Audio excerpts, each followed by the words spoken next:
everybody, I'm Courtney Hashey, cookbook author and blogger. Welcome back to my YouTube channel, Court of Kitchen, for salt, pepper, and spice. Make everything right. Except today, I'm going sweet. So today, I'm making carrot cake cupcake minis, or mini carrot cake cupcakes, whatever you want to call it. So let's get going. These are really, really good. Who doesn't like carrot cake? So for the dry ingredients, I have 1 1/4 cup all-purpose flour. That's what's in here. And then to that, I added 3/4 of a teaspoon of baking soda, a 1/2 teaspoon of baking powder, a 1/2 teaspoon of salt. And I just whisk that together. Make sure you whisk it together. Don't just clump it all in, you know. I'm not the best baker either, but make sure you whisk it all together. Then to that, I'm going to add a teaspoon of cinnamon. I'm not measuring, you can measure. About a teaspoon of cinnamon. I would say that's about a teaspoon. If you love cinnamon, some people love it, love it, love it. I can add a little bit more. And a little bit of nutmeg. Now, nutmeg could overpower, really overpower. And we don't want that. So you just want, if you're gonna really measure, I would say like 1/8 of a teaspoon. It could turn the ratios around right away. Like right now I could smell it. To me, that's enough. I'm not a huge nutmeg lover, but I still think it needs to be in there. And then just make sure you mix that in. So those are our dry ingredients. Simple as that. So let's just put this back. Let's go to the wet ingredients. So for the wet ingredients, equal parts white sugar, 1/2 cup, and I use dark brown sugar. You can use light brown sugar. I like dark brown sugar because it has that molassesy flavor in there, and I think it gives it a lot better flavor. But either works. And then about a tablespoon of fresh grated ginger. I love ginger and carrot together, so I like it in here. I mean, think about it. Carrot ginger soup, don't you love that? So that's what I'm doing. So now this is what I'm using. You can use, of course, you can use your handheld or your standalone mixer to make this. I'm just gonna mix the sugars together first. Now in all reality, now that I think about it, again, I'm not the biggest baker on the planet. I like making savory food more. I should have whisked the eggs first. So when you make this, whisk the eggs first, then put the sugar in. It works either way, it doesn't matter. So 2 large eggs into the sugar and the ginger. Now to that, I'm gonna add 2 tablespoons of whole milk. So there's about 1, there's about 2. Again, you can measure. And then good vanilla. Good vanilla. If you have vanilla bean paste, even better. I didn't have any, but I'm using good vanilla.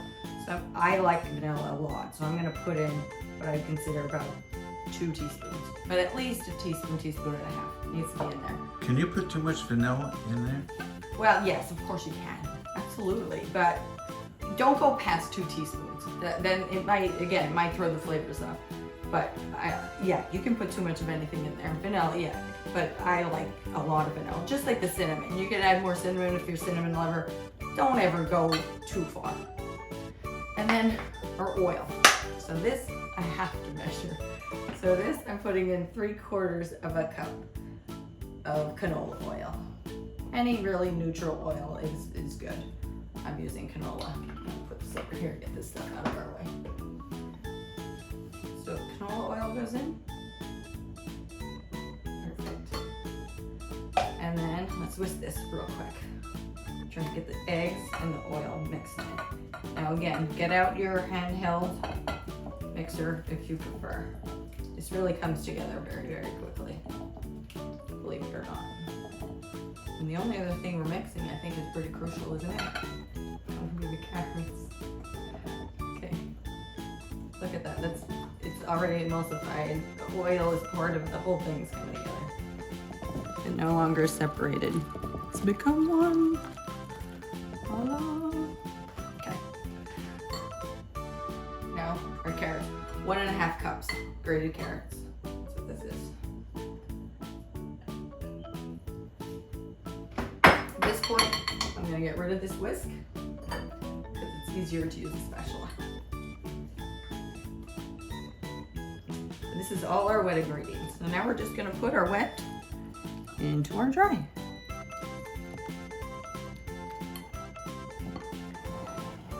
Maneuver a little bit. This is very, very simple, like I said.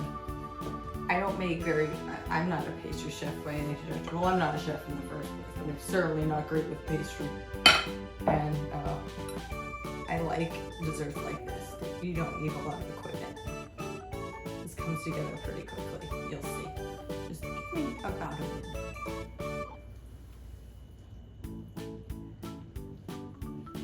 Make sure you scrape the sides as you go. It's almost there already. Almost.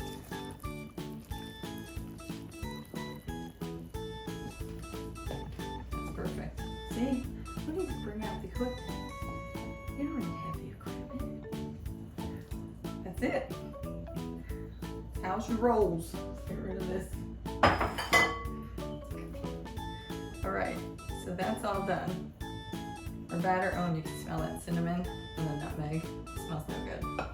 Okay, so that's all done. So now I'm going to fill these minis. This is 24 minis. You can, sorry, I'm gonna move this stuff around a little bit. You can use a 12, a normal 12 cupcake / muffin pan. If that's what you want, you don't want to get a mini pan, that's more than fine. Just make sure when you're baking them, by the way, at 350, have your oven on at 350. When you're baking them, that they might take a little bit longer, but I'll talk about that in a second. I'm gonna just show you. I'm just using this tiny little melon baller. You can use an ice cream scoop, uddy-doddy. You know the deal here. It's very simple. Now, contrary to what a lot of people do, I fill these almost to the top. I think with all the density of the carrots and everything, they do rise, but they don't rise as much as a lot of cupcake mixes and stuff. So I fill them almost all the way to top. So I'm gonna fill these, but I'm not gonna stand here and do it right in front of you. So let's move on to the icing, or frosting as this is. So for the frosting, I have one, you need the block. Don't use the already whisked cream cheese. I like Philadelphia cream cheese the best. So 1 8-ounce block. To that, I'm going to add 1 stick of unsalted butter. Kerrygold is hands down the best. So 1 stick of that. And then to that, I don't like my frostings extra sweet. So I'm using, don't leave me. I'm using 3 cups of powdered sugar. A lot of frostings would use closer to 4 cups. This is where you do what you want. If you like it extra sweet, go for it. There's nothing wrong with that. Or you can start and taste. Now this is another one where I am going to make a complete mess. But there's something about this that I like doing. So I do this by hand. Use your stand mixer. Don't do stupid things like me. Just don't. So I'm gonna mix this together. Literally, I'm going to mix that. Believe it or not, it's gonna work out. Oh, vanilla. I need vanilla in here too. So about a teaspoon of vanilla. But again, don't do anything stupid like me. Get out your mixer. And then I'm missing, some vanilla. Some lemon. I like a little lemon zest in it. It just brightens it a little bit. You don't have to do it. I like it.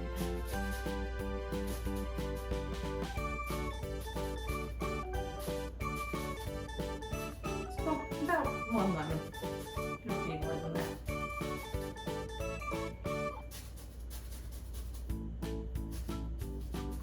And also on that, if I did mention that, I apologize, on that block of cream cheese was also about 2 teaspoons of ginger. So I like a little ginger in the batter and a little ginger also in the frosting. So believe it or not, this will come together really easily, especially if you use your mixer.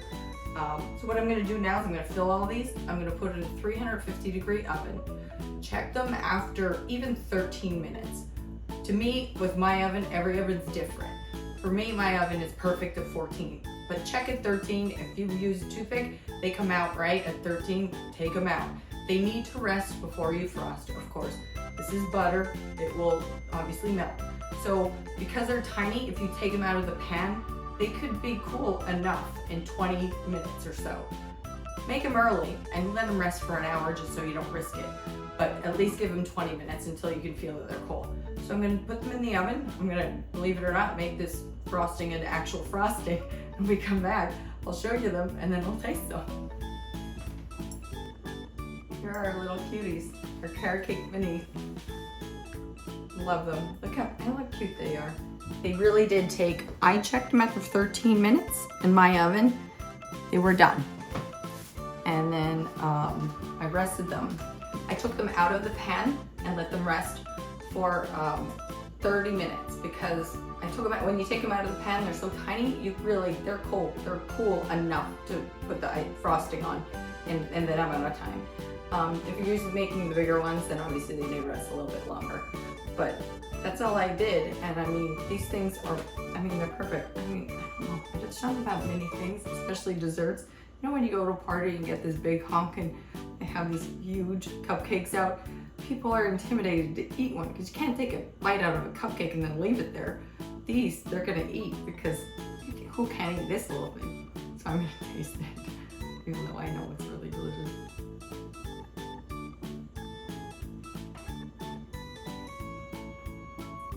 These are like cloudy. These aren't dense. These aren't like a dense cake. These are really, really soft. And I don't know how else to say it, kind of cloudy. So you might want to make all 36. I made the 24. And what I do is I put the batter in a zip bag or in a container and keep it in the fridge. It'll keep for about 3 days and make them when you want. Same thing with the frosting. You don't have to make all 36 at once. You might want to because people are probably going to pop at least 3 or 4 of these in the round. These are really, really delicious. So get in the kitchen, as I always say, and make these. These are for you, Pierce, my big brother, and your guys at work. I love you guys. They're constantly begging me for desserts. So get in the kitchen and make them for your big brother or the rest of your family. Thank you for watching. Your likes, shares, and comments are always welcome, so keep them coming. If you haven't subscribed already, I don't know what you're waiting for, so please do. I'd really like that. And remember, hit that cutie little bell icon over there. And until I see you again next time, as you always know, I am always sending hugs. Gonna go on here. I'm gonna eat the rest of this here cupcake.